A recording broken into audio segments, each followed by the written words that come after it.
kami ni kasama ko ni isang salita din.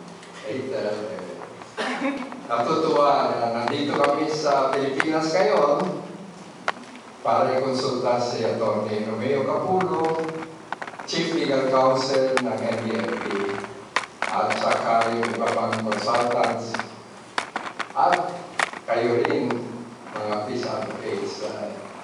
Matagal nang kilala namin, kami sa NDFP, ang commitment, determination, persistence, perseverance of Philippines for Peace.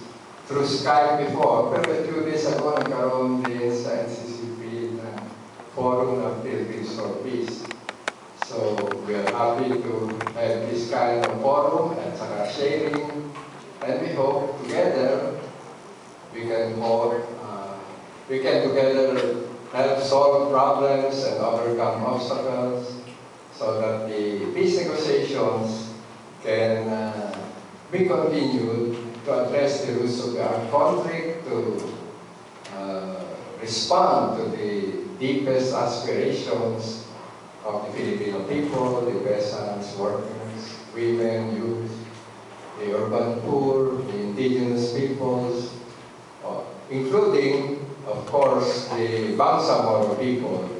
And you know that Father June Mercado is here, who knows a lot about the Bangsamoro people's struggle and the recent developments. So we hope he will be able to share with us the latest developments also on the peace negotiations between the Moro Islamic Liberation Front and the government of the Philippines. Now we'd like to give to Bonnie the word. Magandang hapon sa inyong lahat. Gaya sinabi ni Louie, natutuwa kami nandito kami. At natutuwa kami na nandito tayo lahat para makinig tukol sa inyo, sa panumbalik ninyo, makinig from our point of view kung ano ng development sa peace talks. Kasi siguro ang nalalaman ninyo yung nababasa ng inyo sa periodiko. At syempre, pag nababasa ninyo sa periodiko, kami ang bad guys. Kaya gusto natin paabot sa inyo kung ano ang posisyon namin. Sa katotohanan lang, hindi kami bad guys. Or bad gals. Parang update siguro ito kasi marami na rin kayong nalalaman tungkol sa peace talks. Noong December 1 and 2, nag-meet kami ni Connie at ni Rachel Bastores ng Public Interest Law Center with Attorney Alex Padilla, chairperson of the GPH panel, and Attorney Pablito Sanidad. And there we agreed we would move for the resumption of the peace talks after almost 7 years na wala na dahil under the GMA, Glory Macapagal regime. Tapos nag-agree din kami to have a ceasefire. We would recommend to our principals yung 19-day ceasefire during Christmas from December 16 to January 3. After that, Connie and I came to the Philippines, December 4. We stayed up to December 19. I met with Chairperson Alex Padilla. I think December 15, we discussed the details of the preliminary talks that will be held in Oslo, January 14 to 18. So this was held in Oslo with, hopes going up, and we had a joint communique signed on January 18. In that joint communique, as we had in the NDF side, we asked for the release of our NDFP consultants who are detained in violation of an agreement on safety and immunity, which was signed in 1995. And so the GPH states in that joint communique, the GPH agreed to work for the expeditious release of the NDFP consultants in accordance with the JASIC, the Joint Agreement on Safety and Immunity Guarantees, and in the spirit of goodwill. Tapos noon, very positive, mataas yung hopes ng karamihan at sabi, nag-umpisa na. On February 15 to 21, we held the formal resumption of talks with a ceasefire after almost 7 years. That was held in Oslo. And in that meeting, there was celebration at the end, mainly positive.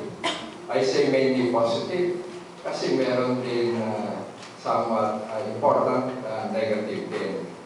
I would like to go back para January 18 kasi we sent a confidential letter to President Aquino offering what we call a special track in the peace negotiations, an offer of alliance and truce on the basis of a 10-point program or offer of immediate justice issued by the NDFP in 2005, and now we are presenting it again to President Aquino as a special track which could hasten the arriving at a cooperation, alliance, and truce, which would be a long-term ceasefire with mechanisms for monitoring the truce. So that is on the table right now. It might not be known by many, but it's there. The negotiations are confidential, but it is ongoing. There was an emissary sent by, two emissaries sent by President Aquino to speak with Joe Masison, myself, and others. And the emissary said it is doable, but had some questions, and said he would present it to the President, and then the President came out later saying, I sent my most cynical person, and he came back optimistic. So, positive ang pagtingin, no?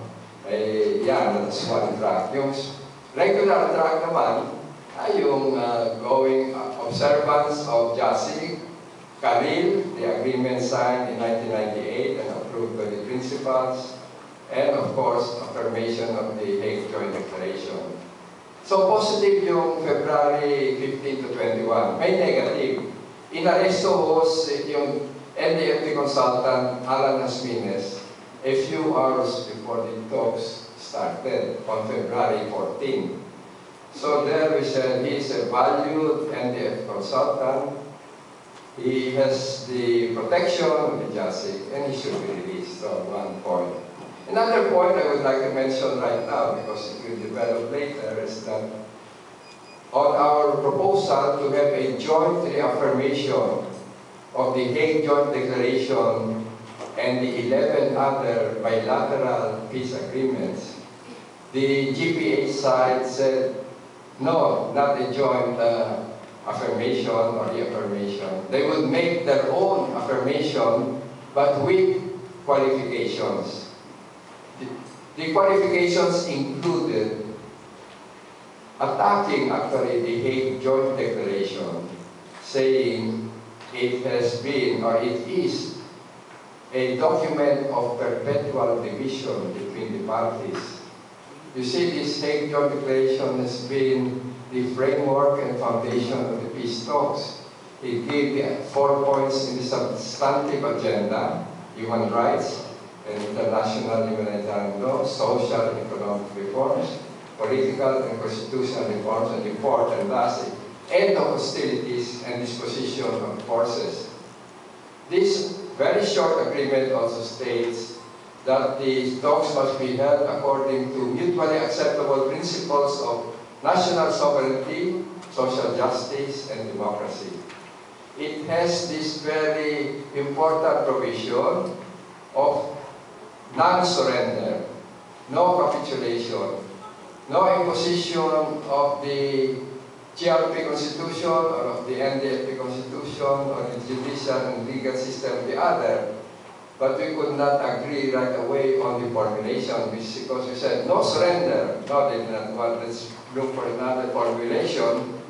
So the formulation that was agreed upon, proposed by Comrade Joe Masison, is no precondition that negates the inherent character and purpose of peace negotiations may be imposed. Because if that is imposed, let's say imposition of the constitutional framework of the GRP, there would be no more negotiation. There would be imposition by one and submission by the other, but no negotiation.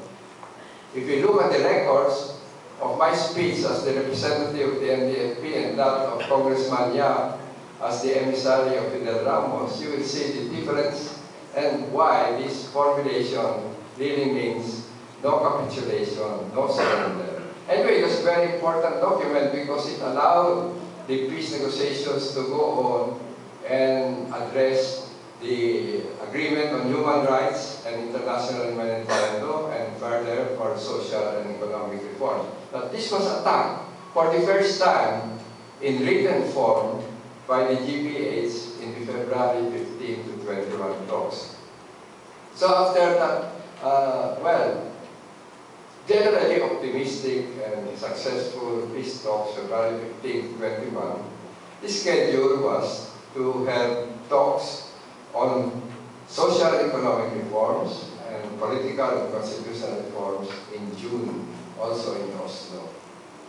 But the problems came up that none of the 17 NDFP consultants and justly protected were released.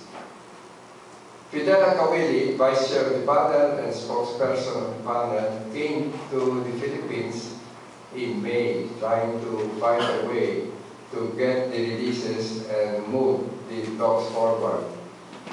Fidel Kawili met with Alex Padilla, with Pablito Sanidad, with Ronald Llamas, with Ambassador Solem of the Norwegian government, and there was an assurance given by Alex Padilla and Teresita Deles, presidential advisor of the peace process. They asked Fidel to wait until June 1 for the announcement of releases. So Fidel stayed up to June 1, but there was no release. No release of even one single NDF consultant, no release of even one political prisoner, which we asked for, the release of 350 political prisoners. So on June 2, I wrote a letter to Alex Padilla, since not a single one of our consultants has been released and no political prisoner, the NDFP panel considers it untenable to continue with the June talks, so we propose a postponement until you will be able to comply with your obligation according to the JASIC and your commitment according to the January and February Oslo talks. So that meant the postponement of the expected talks in June. In the meantime, our NDFP, Reciprocal Working Committee and Social Economic Reforms, had worked hard to develop the drafts that they would present. They had consultations with sectors here in the Philippines, regional representations, and they came to Utrecht for a consultation in order to formulate the drafts on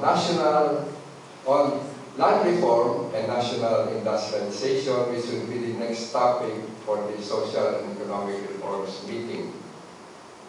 Now, so there was this problem that came up. So the problem was that at this time, Alex Padilla and the GPH panel and Teresita Guindeles insisted that there was no obligation on their part to release the NDFP consultants in accordance with JASIC. They said it's merely a goodwill measure which we will do at our will or at our whim. Sort of saying, magpasalamat kayo kung may release kami isa o dalawa. Pero wala kaming obligasyon. Sabi naman namin, ay hindi pwede yan. Obligasyon niya kasi agreement yan signed by the panel and approved by the principals. Of course, it is also a goodwill measure, but first and foremost, it is an obligation arising from an agreement approved by the principals. So that became to and fro that would go on in the discussion. Now, later, we would have statements from military officers. General Eduardo de Rosario came up with a statement saying, this JASI cannot be applied to these NDFP consultants who have been charged with common crimes. They are criminals. They cannot be considered participants in this process. That goes against the agreement. Of course, many trumped-up charges have been filed against us, against our consultants, against Alan Asminis, I think 15 common crimes: murder, multiple murder, robbery in bank, arson, different courts. What we say is, you cannot say that they are now disqualified. So that became a point of contention. Then another military officer, general, who's undersecretary of the Department of National Defense, also spoke out. So we started saying also, dapat hindi yung military officials ang nagsasalita dito. The peace negotiations are a matter for the political leadership of both sides. There should be civilian supremacy asserted. And then we also said, President Aquino should give top priority to this in response to the aspirations and requests of the different sectors, the workers, the peasants, and all over. So that became, again, another matter of contention. The military have come in quite prominently. I think just yesterday, General Eduardo de Rosario came up again with a statement. So what we're saying is this is not healthy for the military to be taking such a big role. And it's not healthy that the political leadership allows it. They should have, they should take firmly in their hands the peace negotiations. Also, the Alex Padilla would say that, we have to observe our laws and the court system. We have to pass through the court system so that if there are 15 cases against Alan Asminis, 25 or more cases against Tirso Alcantara in different courts, in different parts of the country, that these have all to be resolved. But we said, if you rely on that court system, which often is faulty or unjust, that is to be a political decision. Sa Morong 43, di ba, si Secretary de Lima and later si President Aquino took a hand because he said that the military had actually committed violations and made false charges. So the same with this, basically classic protected persons, we say that it is necessary to look at the agreement of safety and immunity. It covers not only those who have what we call documents of identification issued by the NDFP, which it covers, it protects all participants of the peace negotiations of both sides, GRP, GBH, as well as NDFP. It covers also those who are publicly known to be participating in the peace talks, like Rafael Bailosis, Randa Rizanis, Vicente Ladnan, Romeo Capulo. They are well known to be participating. It also covers all those on the GPA side who are publicly known to be participating in the peace talks. The NPA will not arrest any one of them because the NPA will observe strictly the JASIG. So, ganun ang mga discussions that come up. Also, JASIG says all those who are consulted by, let's say, a panel member also covered. Well, they are in the consultation or on the way to the consultation or coming from the consultation. So Eduardo Serrano, who has been in prison for 7 years, more than 7 years, had a consultation with Fidel Agawili, our vice chair. After that, he was arrested. he is also covered by the JASIC according to the agreement. So the latest attacks against the JASIC came, I think, 2 or 3 days ago, when Alex Padilla announced that the JASIC is now inoperative. So I was interviewed also that same day. I said, Alex Padilla acts beyond his authority. No panel or panel member or even panel chair can declare an agreement inoperative that has been approved by the principals. It's only the principal who can terminate that agreement or declare it inoperative. The principal of both sides now would be President Aquino and Comrade Mariano Orosa, the chairman of the NDFP National Council. But we, as panel members of the NDFP, cannot declare the Karel was approved by the principals or the JASIC as inoperative. And we can now, or the NPA can now arrest those who participate in peace talks in the GPH side. No, neither can Alex Padilla declare this agreement inoperative. His declaration puts at risk the participants in the peace negotiations, panel members, but especially consultants, staff members, and all that. They should be covered. They should be free to participate and not be put at risk by an announcement which could easily give a signal to the military, wala na pala yung JASIC. Ito, may mga charges dyan, pwede nang arestuhin.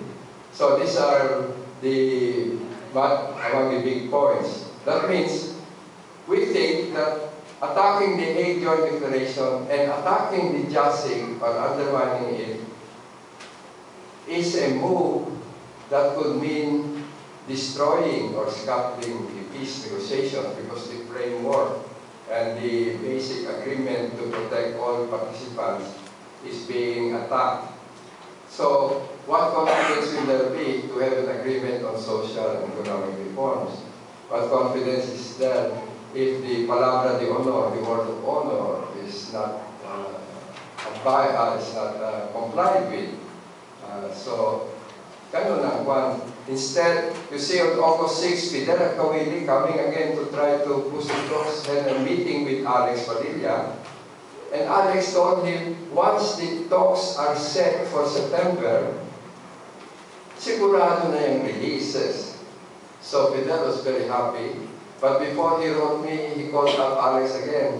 Yung sinabi mo, na pagka na-set na yung talks September, tiyak na yung releases. Sabi ni Alex sa kanya, according to the report of Alex, sure na yan. So, August 7, the day after, sumulat na ako kay Alex. Sabi ko, Alex, we are proposing peace talks September 12 to 24 in Oslo.